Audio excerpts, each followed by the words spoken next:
So I think these were the things which we had already revised.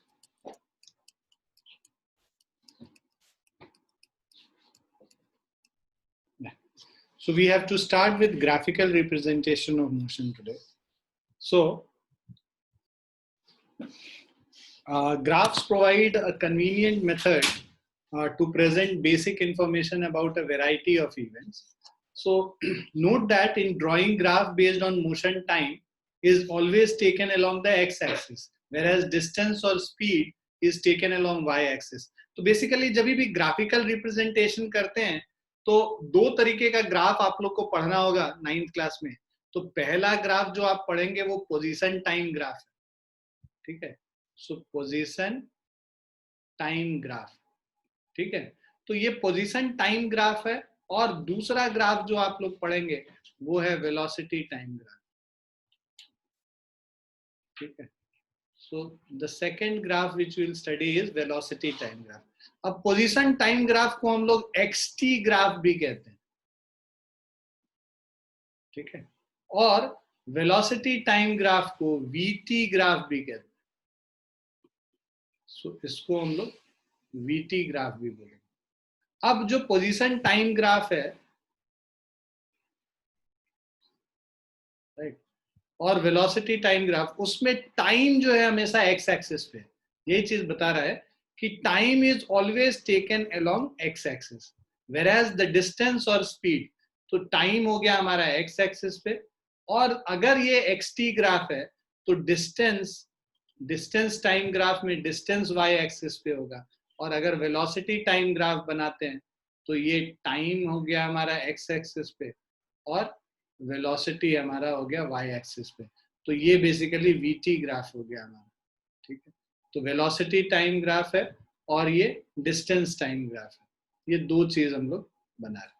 तो एक तो हो गया हमारा ये एक्सटी ग्राफ, ठीक है. दूसरा हो गया हमारा ये वीटी ग्राफ, ठीक है. एक्सटी ग्राफ और ये VT graph. Now good evening sir. Yeah good evening. थोड़ा लेट हो गया. नहीं कोई बात. तो these are two different types of graphs. अब आगे अगर देखें डिस्टेंस टाइम ग्राफ को से स्टार्ट करेंगे पहले. तो पहला ग्राफ हमने कहा कि डिस्टेंस टाइम ग्राफ है. और the change in position of an object with time can be represented on the distance time graph adopting a convenient scale of choice. तो हमारे पास अगर अलग अलग मतलब अलग अलग टाइम पे कितने डिस्टेंस पे एक ऑब्जेक्ट है, उससे हम लोग डिस्टेंस टाइम ग्राफ बनाते हैं.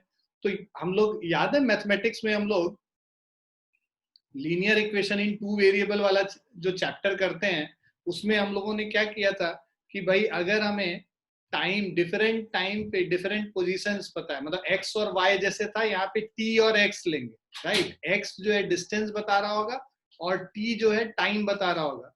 अब यहाँ पे ग्राफ में मान लो ये कह रहा है कि 0 सेकंड पे ये 0 मीटर पे था, 1 सेकंड में ये 2 मीटर पे पहुंच गया और 2 सेकंड में ये पहुंच गया 4 मीटर पे. डिस्टेंस हो गया मीटर में और टाइम हो गया सेकंड में, ठीक है. सो अब इसको अगर हम लोग प्लॉट करेंगे डिस्टेंस टाइम ग्राफ पे, तो आप ये देखिए कि टाइम, ये टाइम एक्सिस है, तो इसको हम लोग, ये 0 हो गया, ये 1 हो गया और ये 2 हो गया और ये 3 हो गया, ठीक है. सो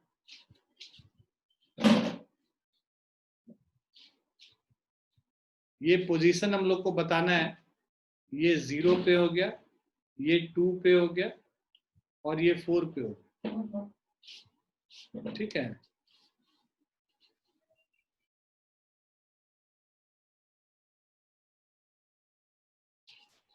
तो अब अगर आप करोगे इसको, तो अब देखो आपको ये पता है कि 0 पे था, 1 सेकेंड में ये कहाँ पे, सॉरी मैंने गलत बना दिया, ये 0 तो ऑलरेडी इधर था ना, ये 4 6, ये 0 तो यहीं पे है. 0 सेकेंड पे ये 0 पे है, 1 सेकेंड पे 2 मीटर पे है और 2 सेकेंड पे ये 4 मीटर पे. अब इसको, इन तीनों पॉइंट को अगर हम जो है ज्वाइन कर दें तो ये हमारा डिस्टेंस टाइम ग्राफ निकल के आ जाए. Is it clear? Yes, sir.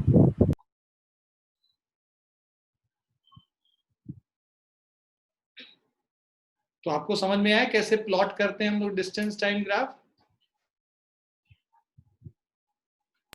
Yes, sir. Yes. So in this graph, time is taken along the x-axis and distance is taken along y-axis. Distance time graph can be employed under various conditions where object move with uniform speed, non-uniform speed, remains at rest, etc. So when an object travels equal distances in equal interval of time, it moves with uniform speed. Thus, the distance traveled by the object is directly proportional to time taken. तो basically क्या है कि आपने ये तो तरीका हुआ कैसे हम लोग प्लॉट करते हैं, ठीक है। और अगर जो है यूनिफॉर्म स्पीड से मूव करेगा तो क्या ग्राफ बनेगा, नॉन यूनिफॉर्म पे क्या ग्राफ बनेगा, अगर ऑब्जेक्ट स्टेशनरी है तब क्या ग्राफ बनेगा, ये सारी चीजें अभी हम लोग देखेंगे। ये सबको समझ में आ गया जितना अभी बताया हम लोगों ने? Yes. Yes, sir. अब देखो अलग अलग केसेस का अलग अलग ये डिस्टेंस टाइम ग्राफ है। तो सबसे पहले फर्स्ट कंडीशन, तो हम लोग अभी डिस्टेंस टाइम ग्राफ पढ़ रहे हैं।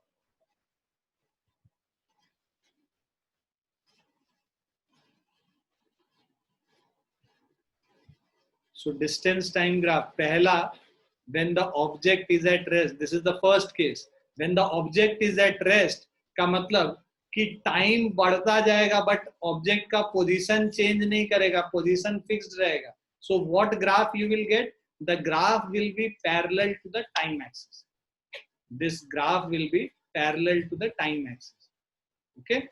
So that means कि देखो टाइम 0 सेकेंड पे भी ये x नॉट पे था, 1 सेकेंड पे भी x नॉट पे है, 2 सेकेंड पे भी x नॉट पे है, 3 सेकेंड पे भी x नॉट पे है, एंड सो ऑन. ठीक है. So the time is changing but the position is fixed, it is not changing. Okay, clear है बच्चों? Yes, sir. Yes, sir.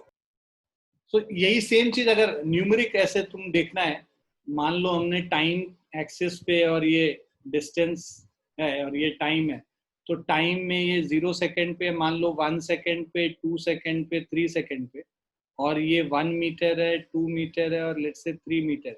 तो मान लो ये 0 सेकेंड पे भी 2 मीटर पे है, 1 सेकेंड पे भी 2 मीटर पे रेस्ट पे है, तो उसका पोजीशन चेंज नहीं करेगा ओरिजिन के रेस्पेक्ट में.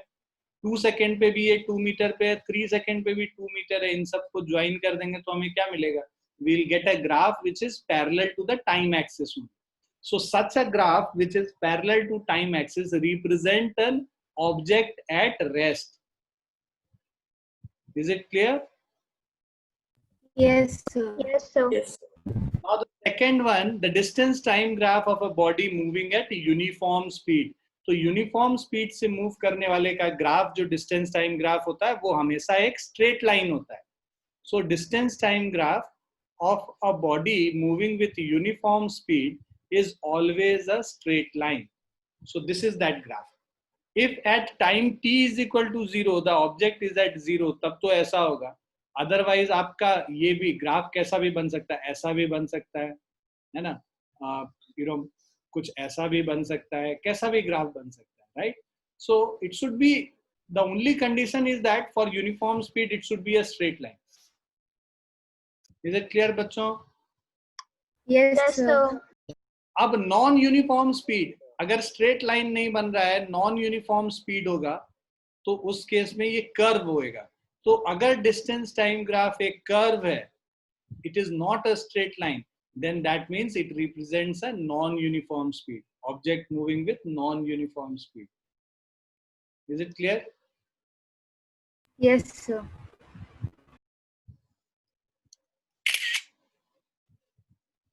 Now distance time graph of a body.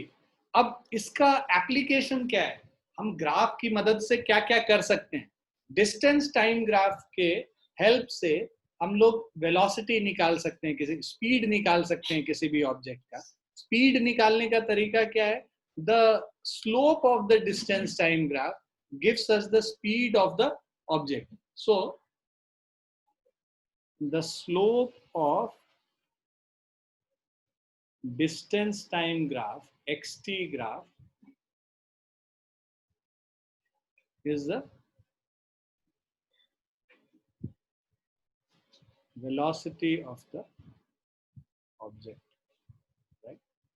So slope of distance time graph represents the velocity of the object.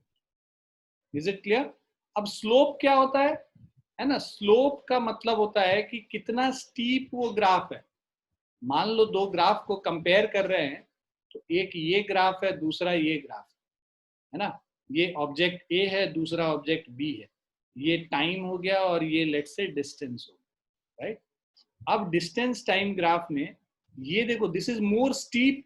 The graph of A is more steep as compare to graph of B. So that means speed of A is greater than speed of B. Is it clear? Since Yes. slope of A is greater than slope of B, this implies speed of A is greater than speed of B. So, अच्छा, अब slope होता क्या है ना? मतलब अगर mathematically numerically हम लोग को निकालना पड़े स्लोप, तो उसको कैसे निकालेंगे वो अभी हम लोग देखेंगे. तो लेट्स से एक ऑब्जेक्ट किसी टाइम t1 पे कुछ डिस्टेंस x1 पे था और टाइम t2 में ये पहुंच गया डिस्टेंस x2 पे. क्लियर है? Yes, sir. Object time t1 पे x1 डिस्टेंस पे था, पोजीशन उसका a है, और टाइम t2 पे इसका पोजीशन b है, जिसपे की डिस्टेंस कितना है, x2 है. तो अब अगर डिस्टेंस टाइम ग्राफ की बात कर रहे हैं, तो slope of this AB, slope of xt graph is equal to, यहां पर से हम लोग एक परपेंडिकुलर ड्रॉप कर देंगे या इससे परपेंडिकुलर बना लेंगे. तो ये जो है स्लोप क्या हो जाएगा, y बाय एक्स होता है, मतलब BC divided by AC. y ये BC हो गया और x क्या हो गया, AC हो गया. तो BC डिवाइडेड बाय AC. ये जो BC है ये बेसिकली किसके बराबर है, इसके बराबर. मान लो ये पॉइंट कुछ D और E है, तो BC और DE बराबर है. तो BC किसके बराबर हो गया, x2 माइनस x1 के बराबर हो गया. BC is equal to x2 minus x1 divided by AC is equal to T2 minus T1. Is it clear? Yes, sir. So this is x2 minus x1 is BC, this distance, and this distance AC is equal to T2 minus T1. T2 देखो यहाँ से major कर रहे हैं, this distance minus this कर दोगे तो ये जो गैप मिलेगा, जो इंटरवल है, वो क्या होगा, T2 minus T1 होगा, राइट? उसी तरह ये जो BC है, इसको ये जो डिस्टेंस है x2 है और ये x1 है, तो ये क्या हो गया, x2 minus x1 हो गया, राइट? तो ये हमारा स्लोप ऑफ xt ग्राफ हो गया, और ये स्लोप ऑफ xt ग्राफ किसके बराबर हो गया, स्पीड के बराबर हो गया. क्लियर है बच्चों? Yes, sir. सभी बच्चे को क्लियर है? So how is DE is equal to BC? D is equal to BC because see, this is perpendicular, right? So in this forms a rectangle, so BC will be equal to D, right? Opposite sides are equal. Okay, sir. Drawing a line parallel to x-axis, and this line is parallel to y-axis. So if it is parallel to this, and this is also parallel, so this is a rectangle basically. So अगर rectangle होगा तो opposite side इसके बराबर होगा.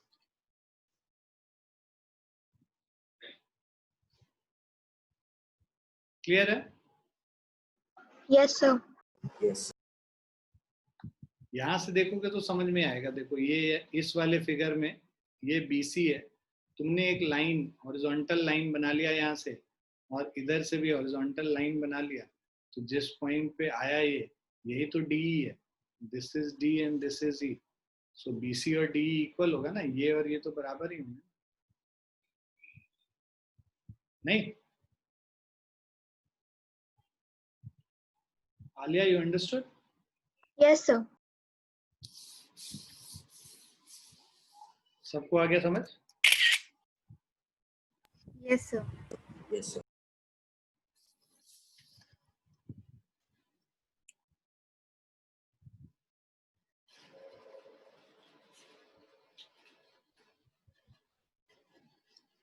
So if you do this question, the second one, okay.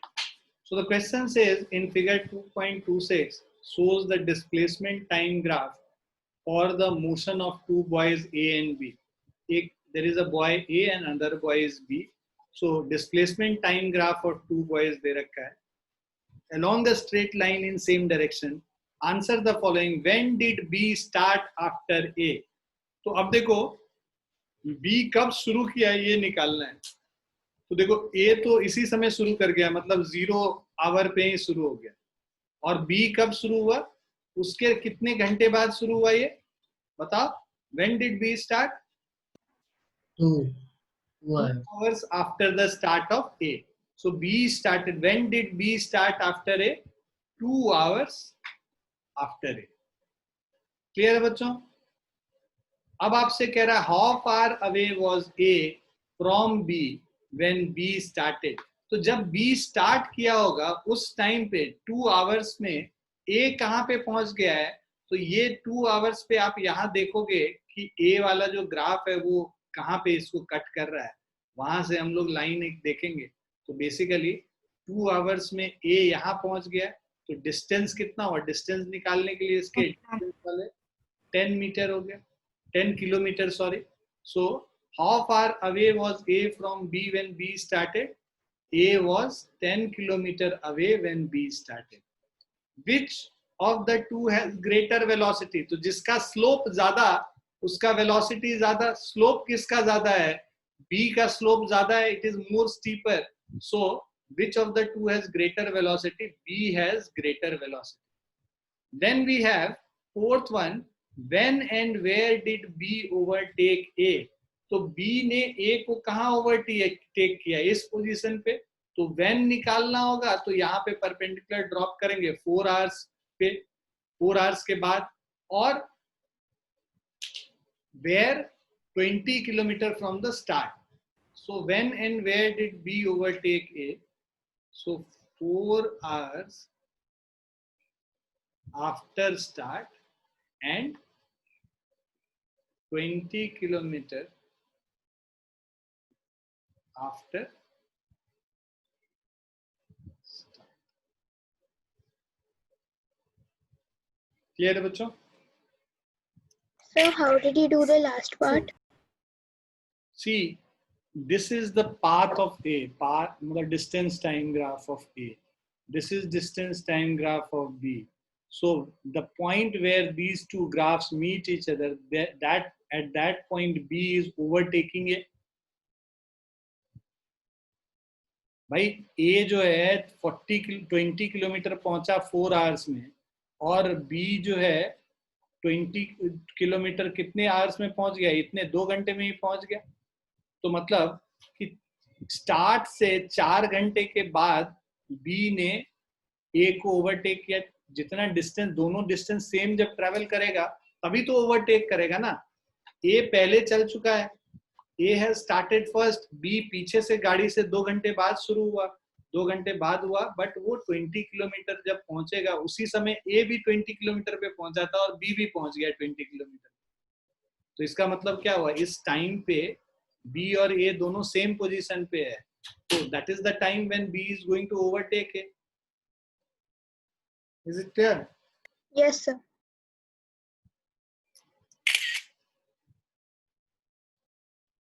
Now we'll see velocity time graph. So जब हम velocity time graph की बात करते हैं, ठीक है, तो अभी हमारा y एक्सिस पे आएगा क्या, velocity आएगा, x एक्सिस पे टाइम आएगा. तो ये vt ग्राफ हुआ.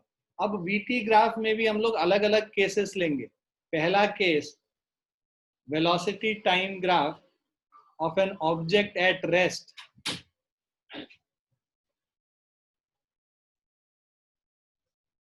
ठीक है, तो velocity time graph for an object at rest.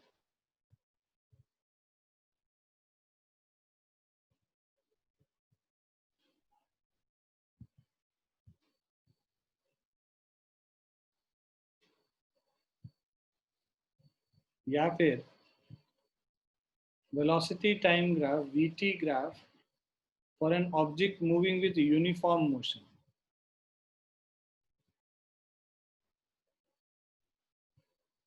So uniform motion का तुम अगर बनाओगे मतलब क्या हुआ कि टाइम तो बढ़ेगा बट वेलोसिटी चेंज नहीं करेगा. तो वेलोसिटी अगर मान लो 2 मीटर पर सेकेंड है और टाइम सेकंड पे है तो ये हमेशा 2 मीटर पर सेकंड पे ही कांस्टेंट रह जाएगा. तो जब वेलोसिटी टाइम ग्राफ बनाते हैं तो यूनिफॉर्म मोशन मतलब motion in which the speed is constant, so that will be a straight line which is parallel to time axis.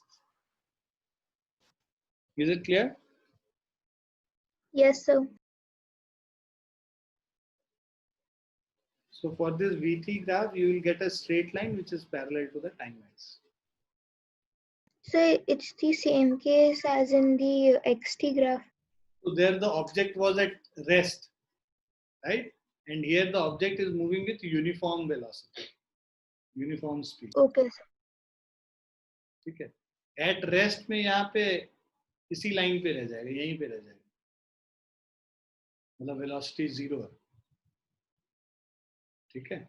So this will be the case for the object at rest. Time axis के ऊपर ही graph बना देंगे. यहाँ पे this is the case for object moving with uniform velocity. Is it clear? Yes, sir.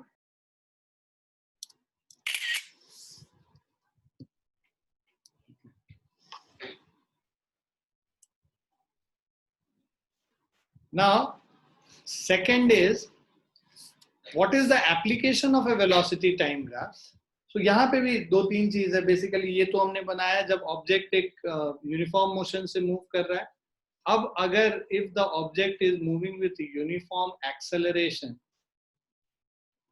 ठीक है, if the object is moving with uniform acceleration मतलब velocity is changing uniformly with respect to time, you will always get a straight line. So ये क्या हो गया, VT graph हो गया. So VT graph of an object moving with uniform acceleration will be a straight line, right? Where the slope of this straight line gives you the acceleration. So slope of VT graph gives acceleration. तो ये क्या हो गया, मतलब at t is equal to 0 ये जो velocity होगा इसको initial velocity u से represent करते हैं. ठीक है. इसके कई सारे मतलब अगर initial velocity कुछ है time t is equal to 0 पे तो वो होगा. इनिशियल वेलोसिटी अगर 0 है time t is equal to 0 पे तो ये वाला ग्राफ बनेगा, राइट? अगर इनिशियल वेलोसिटी कुछ नेगेटिव है तो ये वाला ग्राफ बनेगा. So there are various possibilities of a VT graph. So these are all velocity time graph. ध्यान में ये रखना है कि यहाँ पे वेलोसिटी पॉजिटिव था स्टार्ट में, एट u मतलब पॉजिटिव है, यहाँ u नेगेटिव है और यहाँ पे u 0 है. इनिशियल वेलोसिटी 0, यहाँ इनिशियल वेलोसिटी नेगेटिव और यहाँ इनिशियल वेलोसिटी पॉजिटिव. क्लियर बच्चों? Yes, sir.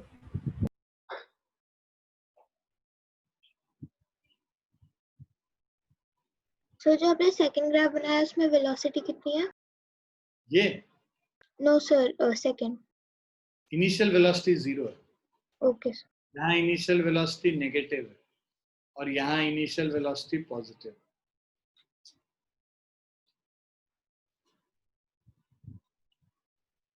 Is it clear to everyone? Yes, sir. Yes, sir. Now there are two applications of velocity time graph. First application of velocity time graph is the slope of VT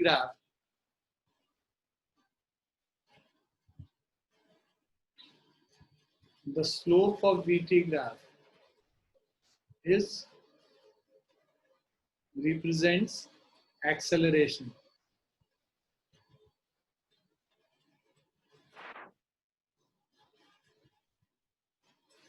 Second,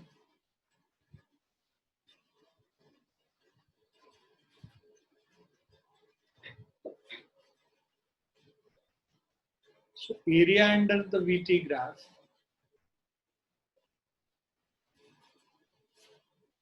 represents displacement, distance traveled.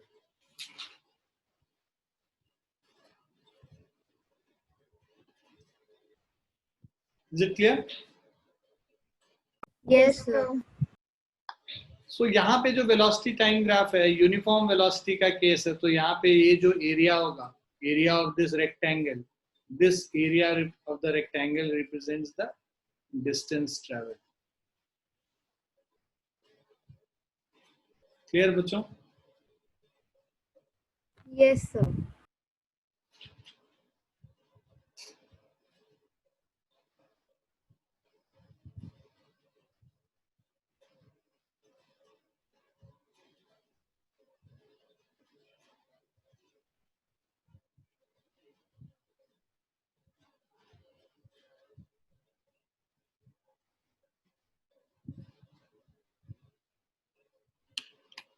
लिख लिया सभी ने? Yes, sir.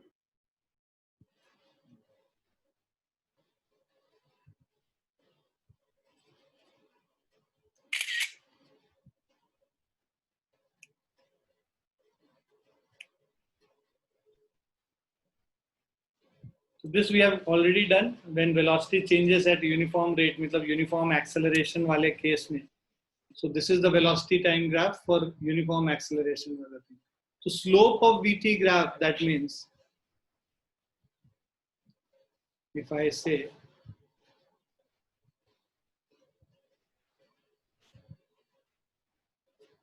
so this is the initial velocity V1, this is final velocity V2, this is initial time T1, this is final time T2. So let's say the object has gone from A to B. So and this point is C, let's say. So slope of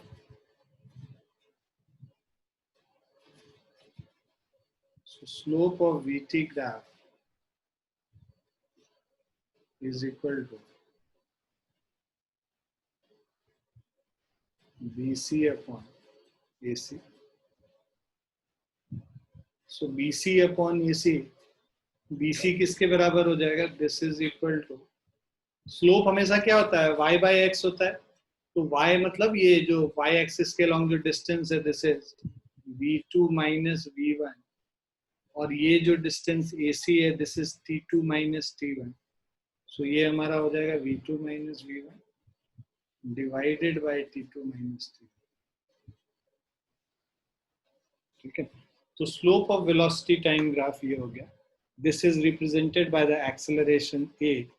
so a is equal to v2 minus v1 divided by t2 minus t1.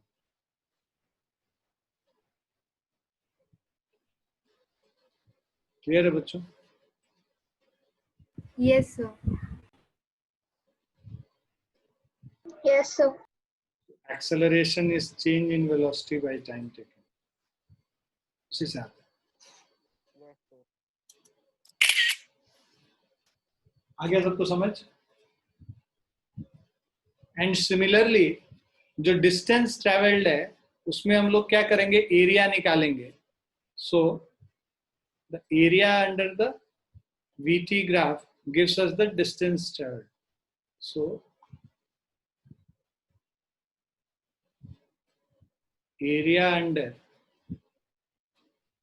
VT graph is equal to distance traveled. So if you see this, here the whole of this area is distance traveled. So area under VT graph means distance.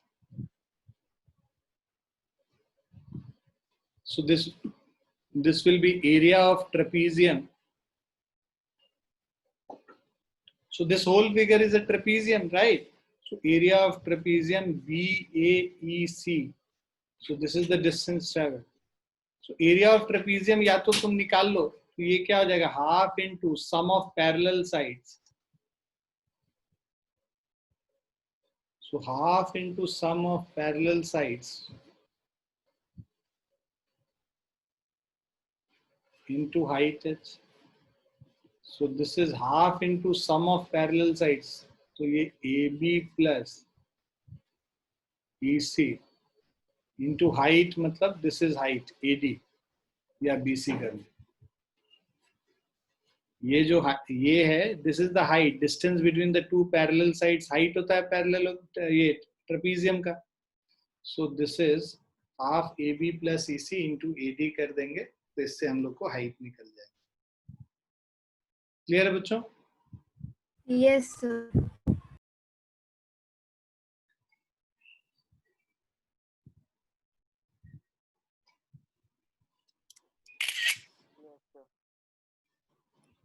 समझ में आ गया आप लोग को?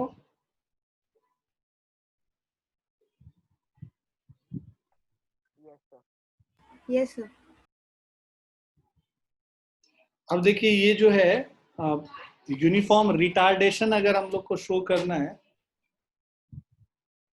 तो uniform retardation इस तरह से होगा, इनिशियल वेलोसिटी पॉजिटिव है और फाइनल वेलोसिटी 0 हो जाता है। ठीक है, तो ये जो ग्राफ है, this shows uniform retardation, velocity time के साथ कम हो रहा है, कम होके फाइनली क्या हो जा रहा है, 0 हो जा रहा है। तो ये क्या शो करेगा, रिटार्डेशन शो करेगा, है ना। अभी हम लोग ने देखा एक्सेलरेशन ऐसे है और रिटार्डेशन ऐसे है वीटी ग्राफ में। और नॉन यूनिफॉर्म एक्सेलरेशन को अगर रिप्रेजेंट करना होगा हम लोगों को, तो वो एक कर्व लाइन से करेंगे। ये सारे क्या थे, यूनिफॉर्म एक्सेलरेशन या यूनिफॉर्म रिटार्डेशन था। ये जो है कर्व लाइन जो है, that will represent non uniform acceleration. ठीक है, सो this is the non uniform acceleration which is being shown. Is it clear? Yes, sir.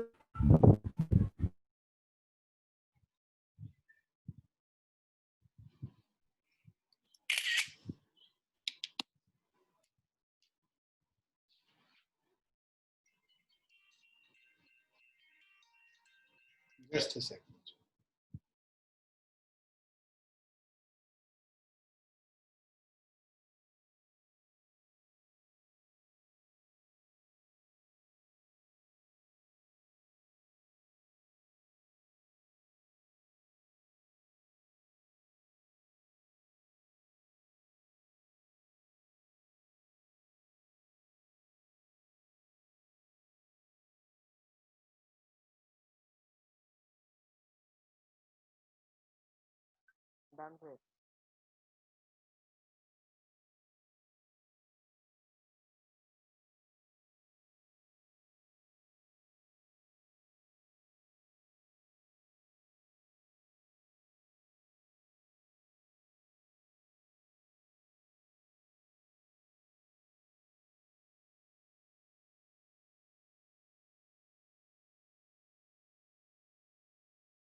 Sorry बच्चों, तो ये नॉन यूनिफॉर्म एक्सेलरेशन का हम लोग देख रहे थे। नॉन यूनिफॉर्म का एक्सेलरेशन इस तरह से कर्व्ड लाइन होगा, और नॉन यूनिफॉर्म एक्सेलरेशन का रिटार्डेशन का देखा है, और यूनिफॉर्म एक्सेलरेशन का हम लोग।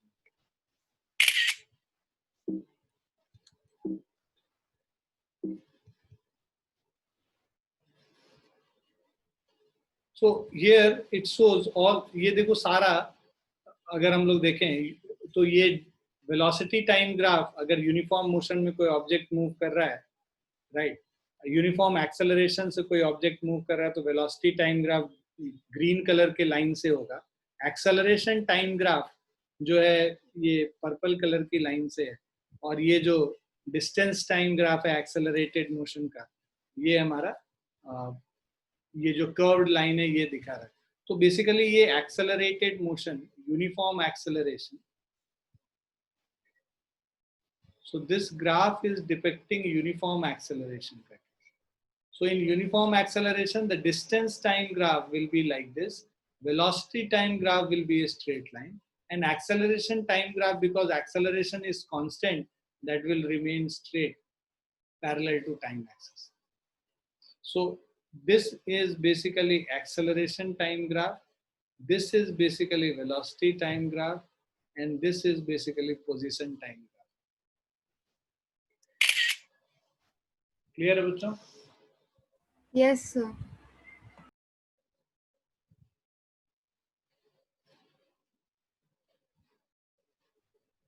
सिमिलरली यूनिफॉर्म डिसेलरेशन रिटार्डेशन को शो कर रहा है।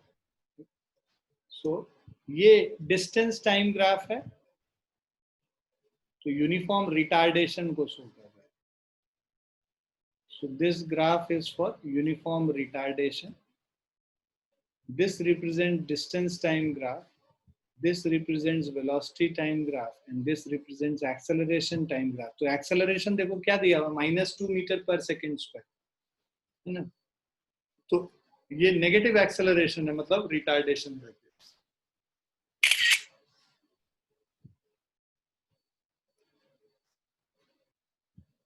नाउ ग्राफिकल डेरिवेशन पे आएंगे।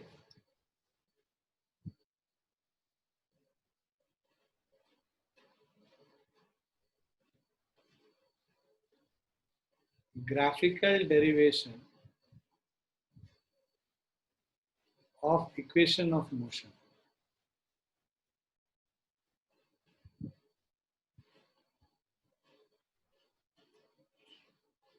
So equation of motion का graphical derivation देखते हैं। So हमारे पास जो इक्वेशन है, first equation of motion v is equal to u plus at है, और हमें पता है कि हम लोग इसके ये जो वेलोसिटी टाइम ग्राफ का जो स्लोप है वो एक्सेलरेशन होता है। सो देखो acceleration a is equal to slope of line AB। Slope of line AB का मतलब BE by AE। अब देखो ये जो यहाँ पे जो स्पीड है वो u है, और यहाँ पे जो स्पीड है वो v है, तो ये जो BE होगा this can be written as v minus u, और ये जो टोटल टाइम है this time is given by t। So basically BE by AE means v minus u by t minus 0। So A is equal to v minus u upon t, cross multiply कर लेंगे, at is v minus u, और this will give you v is equal to u plus at। Is it clear? Yes, sir.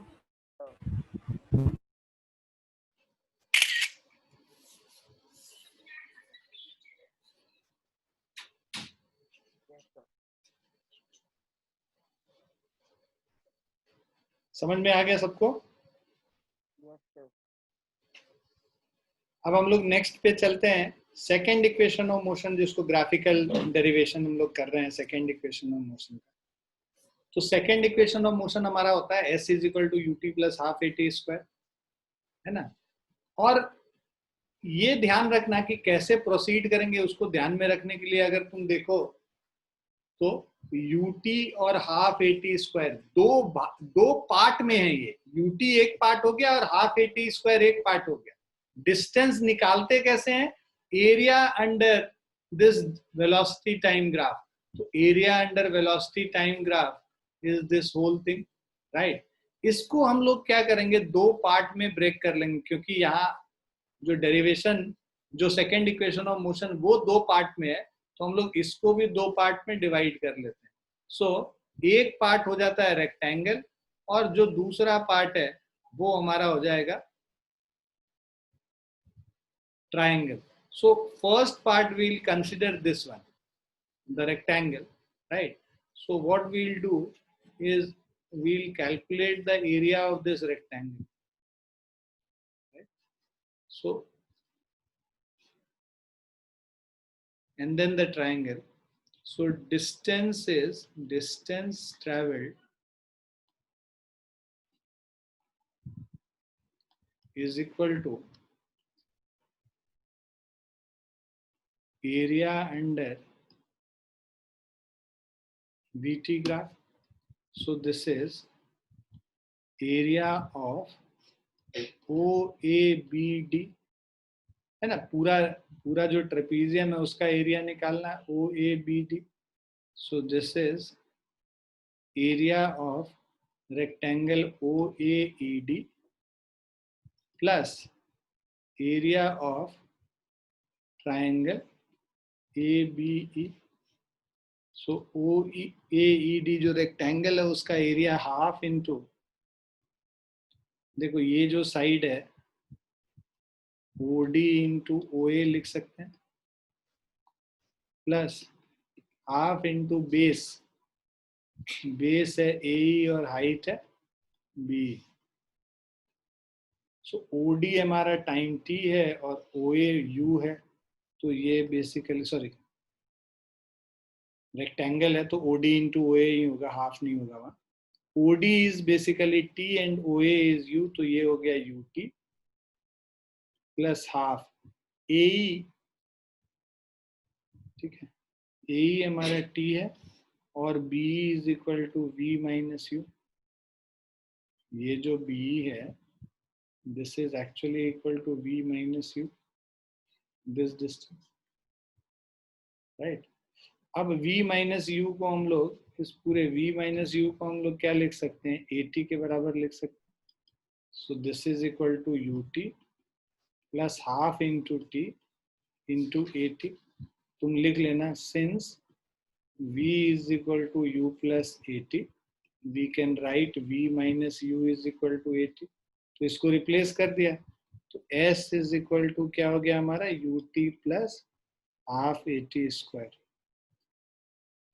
Is it clear बच्चों? Yes, sir. Excuse me, sir. Yes बेटा। Sir, how can we write v minus u as 80? Because v is equal to u plus at, and if we take u on the left side, this will become v minus u is equal to at. So can't we write v minus u as at using the first equation of motion? Okay, sir.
आगे सबको समझ चले आगे। Yes, sir. Yes, sir. Third equation of motion जो है हमारा, इसमें भी हम लोग करेंगे वही, एरिया ही निकालेंगे क्योंकि डिस्टेंस से ही रिलेटेड है, बट एरिया यहाँ पे पूरे ट्रेपीजियम का निकालेंगे क्योंकि हमारा जो थर्ड इक्वेशन ऑफ मोशन है v square is equal to u square plus 2as, यहाँ पे हम लोग पूरे ट्रेपीजियम का एरिया निकाल के करेंगे।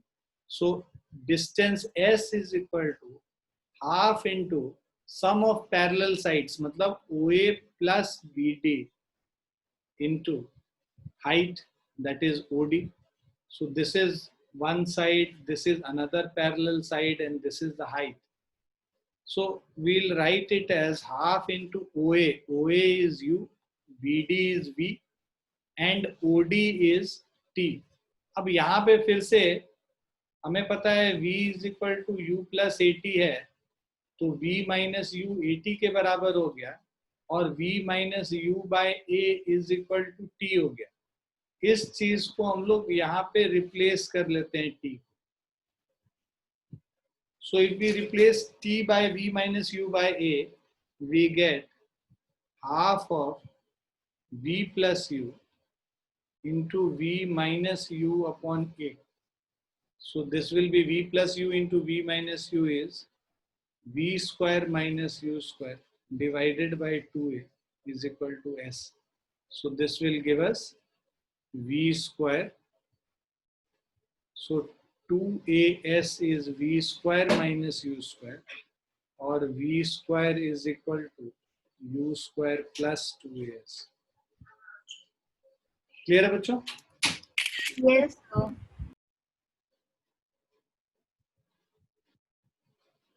सभी को क्लियर है? Yes, sir.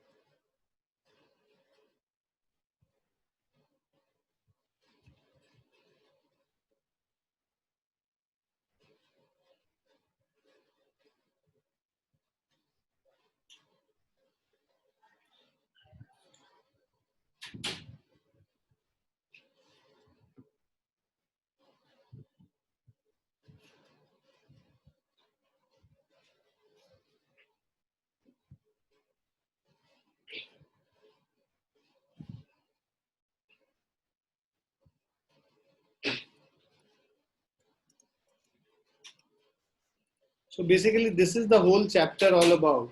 Okay.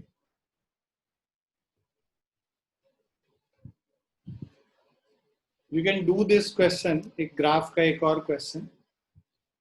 So if you see this question, so basically theory part of the chapter is all over. Now you know what you need to do is practice more and more. जितना ज़्यादा practice करेंगे उतना अच्छा आपका grip होता जाएगा subject पे. So you need to practice a lot many questions. So from the assignments which we have shared with you guys.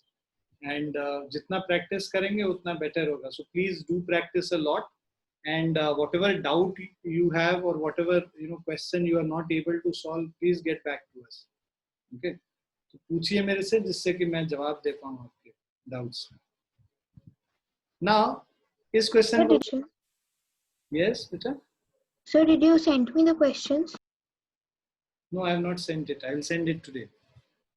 Okay, sir. So if you see this this graph, so which of the three is traveling the fastest? तो हम लोगों को तीनों में से तो जिसका slope ज्यादा होता है वो फास्टेस्ट है, बिकॉज ये डिस्टेंस टाइम ग्राफ है. तो स्लोप सबसे ज्यादा किसका है? स्लोप सबसे हाई बी का है. तो which one is fastest? B, because it has the greatest slope. Greatest slope और maximum slope. Are all the three ever at the same point on the road? तीनों एक ही पॉइंट पे किसी time पे हैं क्या? At the same point on the road? They are not at the same point. यहाँ पे देखो B और C साथ में है, यहाँ पे A और B साथ में है, और यहाँ पे A और C साथ में. तो तीनों जो है तीनों साथ में कभी भी नहीं है. How far has C traveled when B passes A? तो B जब A को पास कर रहा है तो जस्ट चेक सी, B जब A को पास कर रहा है उस समय C कहाँ पे है? यहाँ पे, राइट. तो इसको अगर चेक करोगे तो ये कितने पे है? 8 kilometre. Sorry, how far has C traveled, right, when B passes A? So B passes A at this point, right? So C has traveled, C has reached 8 kilometre. और स्टार्ट कहाँ से किया है? ये 2 किलोमीटर से. तो जो डिस्टेंस ट्रेवल्ड कितना होगा? That will be 8 minus 2, which is equal to 6 kilometer. That's why it is showing 6 kilometer. Fourth part is how far has B traveled by the time it passes C? B traveled by the time it passes C. तो B तो total यहाँ पे आ गया है, right? So 8 के बाद ये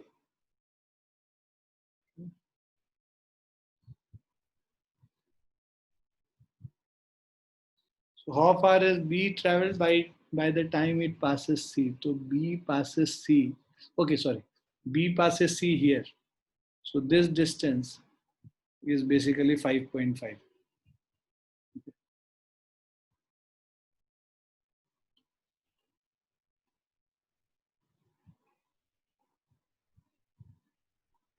Is it clear to everyone?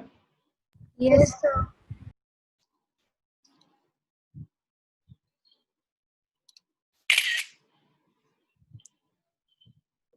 So students, will stop here today. So you can revise the whole chapter एक बारी फिर से and do the questions from the assignment booklet which you have. So Okay, sir. notes which you have, you can do all the questions, revise all the questions, and then you can ask me doubts if you have any. Okay. Okay, sir.